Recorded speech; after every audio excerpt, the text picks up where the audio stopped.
nagaan waaqayyoo inni sammuu namaa gararraa iddoo isin jirtanitti mooticha nagaa Yesuus Kiristoos biraa hunduma keessaniif haa ta'u. Har'aa oduu gammachiisaa hunduma keessaniif qabannee dhiyaanne. Baay'een keessan akkuma yaadattan waggaa tokko dura karaa TV jireenyaa ministirii fi soogidaatiin qophaa'ee EL-Shadai TV network irratti isinii darbaa turuu isaa yaadattu. Haa ta'u iyyuu malee hanqina maallaqaa tajaajila kanaaf barbaachisu irraa kan ka'e tajaajilli sun gargaarchiteera. Yeroo tokko cufa muddachaa godhee inni banuu danda'u Waaqayyo amma immoo balbala nuyi ittiin isin tajaajilu deebi'ee nuuf baneera. Waldaan Humna Wangeelaa Minneapolis keessa jirtu TV Humna Wangeelaa torbaniin sanbata duraa yookaan sanbata xiqqaa 2 PM irraa yookaan akka lakkoofsa bashaatti waaree booda sa'aatii 8 irraa jalqabee amajjii yookaan janawaarii gaafa 10 bara 2015 akka lakkoofsa bashaatti immoo xirri gaafa 2 bara 2007 irraa jalqaba. Hundumti keessan tajaajila kanaaf Waaqayyoon nuu kadhadhaa akkaataa Waaqayyo barbaadutti isin biraan ga'uu akka dandeenyuuf. Waggaa kanatti sagantaa 2 torbanitti qabaachuu barbaanna.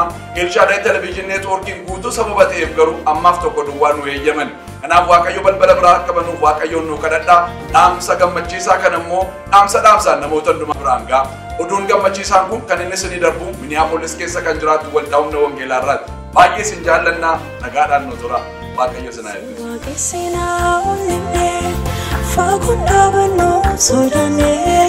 Fuula kee duratti gajjannaa ulfaadhu mootii ulfinaa si waaqessinaa waliin fagoon dhaabannoo sodaannee fuula kee duratti gajjannaa ulfaadhu mootii ulfinaa jaalala kee dhugaa gooftaan jaallatee akkasiif jiraannoo mana kee nu dhaabee.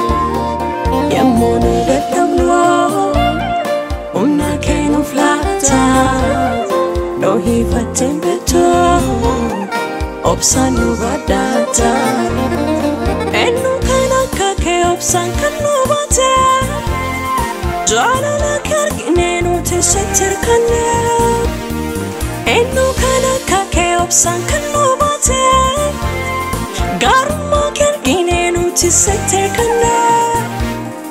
Ulfaadhu gooftaa koo ulfaadhu gaarummaan kee namoo ulfaadhu gooftaa koo ulfaadhu gaarummaan kee namoo ulfaadhu gooftaa koo ulfaadhu jaalalli kee namoo ulfaadhu gooftaa koo ulfaadhu jaalalli kee namoo.